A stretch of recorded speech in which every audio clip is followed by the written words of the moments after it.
Oke, kita maju ke nomor 13. Di sini nomor 13 ada soal Budi memegang selembar kertas bertuliskan 61%. Nah, kita sudah gambar kertasnya, tulisannya 61%. Ini adalah kertas yang dipegang Budi. Lalu Dinda memegang selembar kertas bertuliskan 0,7. Ini 0,7. Ini yang dipegang Dinda. Nah, lalu Ade memegang selembar kertas bertuliskan 0,68. Ini yang dipegang oleh Ade. Terakhir, Yuda memegang selembar kertas bertuliskan 5/9. Berarti 5/9. Ini yang dipegang Yuda. Nah, tanyanya, urutan anak yang memegang kertas bilangan mulai dari yang terkecil berdiri paling depan. Jadi kita harus mengurutkan anak-anak ini yang memegang kertas ini dari yang paling kecil, dan yang paling kecil itu berada di depan. Oke, berarti kita akan mengurutkan semua bilangan ini. Nah, supaya gampang, di sini kan bentuknya ada persen, ada desimal, ada pecahan. Berarti kita ubah semuanya ke dalam desimal seperti yang sudah Ibu jelaskan pada di semester 1 ya. Nah, berarti ini tinggal kita ubah menjadi desimal. Nah, ini 61% itu sama aja dengan 61/100. Nah, kita lihat 100 di sini nolnya ada 2, berarti kalau kita gambarkan desimalnya berarti angka di belakang komanya juga harus ada 2. Strip, strip. Di sini strip. Itu ya. Strip, koma, strip, strip. Karena 100 angka nolnya 2, berarti angka di belakang komanya juga harus ada 2. Nah, kita tulis angka yang pembilangnya ini dari belakang 1, 6, maka sisanya tidak ada angka, kita tambahkan 0. Maka Budi itu sama aja dengan 0,61. Oke, sekarang Dinda udah jadi desimal, berarti nggak ada masalah ya, tinggal kita tulis 0,7. Ade udah jadi desimal juga, berarti tidak ada masalah, tinggal kita tulis Ade sama dengan 0,68. Yuda 5/9. Nah, ini belum jadi desimal, berarti kita harus ubah menjadi desimal. Oke, 5/9 artinya 5 dibagi 9. Kita potret 5 dibagi 9. 5 bagi 9 bisa? Enggak ya, kita tambahkan 0. Di sini 0, oke, 50 bagi 9. 9 kali berapa yang hasilnya dekat dengan 50? Oke, 9 kali 5. 5 kali 9 sama dengan 45, dekat ya dengan 50. Nah, berarti 50 dikurangi 45 sisa 5. Oke. 5 bagi 9 nggak bisa lagi karena ini sudah jadi koma, jadi kita bebas menambahkan 0. 50 bagi 9 sama dengan berapa nih? 9 kali berapa yang hasilnya dekat dengan 50? Sama kayak tadi ya. Berarti kali 5. 5 kali 9 sama dengan 45. Sisanya maka akan 5, terus akan seperti ini sampai bawah.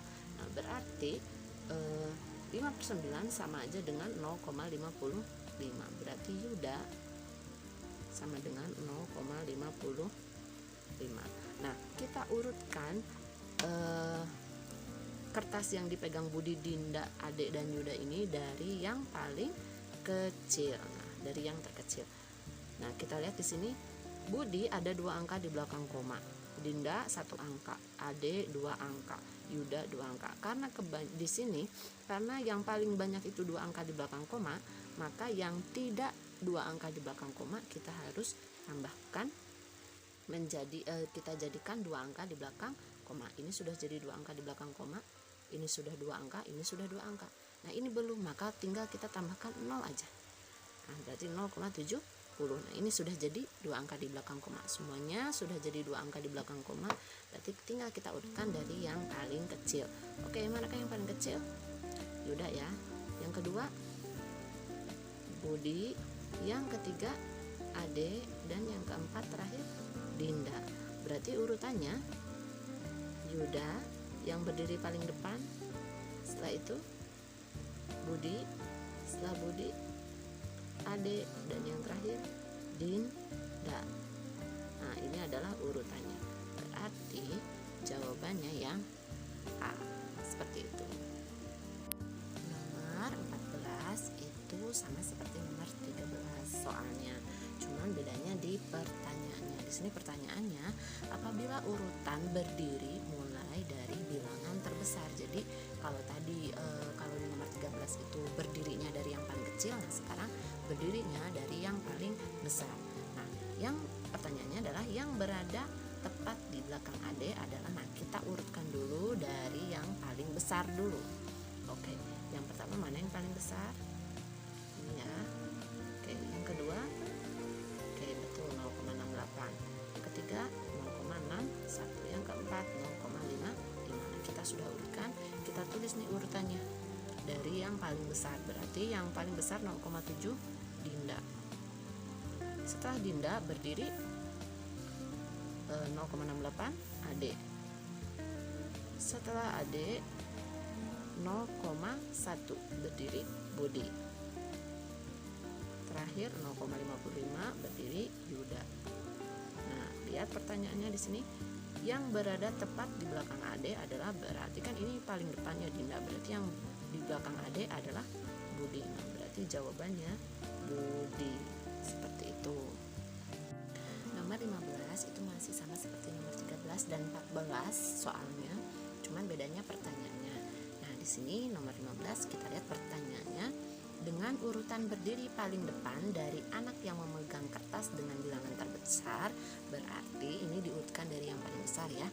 Nah, ini kita urutkan dari yang paling besar, berarti yang pertama adalah Dinda 0,70. Yang kedua Ade ya 0,68. Yang ketiga Budi 0,61. Yang keempat Yuda 0,55. Nah, kita sudah urutkan nih. Ini urutan dari yang paling besar ke yang paling kecil. Nah, kita lihat lagi pertanyaannya. Agar Budi berdiri paling depan. Nah, Budi ini pengen berdiri paling depan. Dia pengen berdiri paling depan. Nah, kertas siapa sajakah yang bilangannya harus berubah menjadi lebih kecil dari Budi? Nah, supaya si Budi ini bisa berdiri di depan, baris paling depan, maka kertas siapa sajakah yang harus lebih kecil daripada Budi supaya Budi bisa berdiri di depan? Berarti kertas siapa yang harus lebih kecil? Nah, Dinda dan Ade. Berarti kertasnya Dinda dan Ade ini harus diubah ke bilangan yang lebih kecil supaya Budi bisa berdiri di depan. Maka di sini jawabannya adalah Dinda dan Ade. Nah, seperti itu.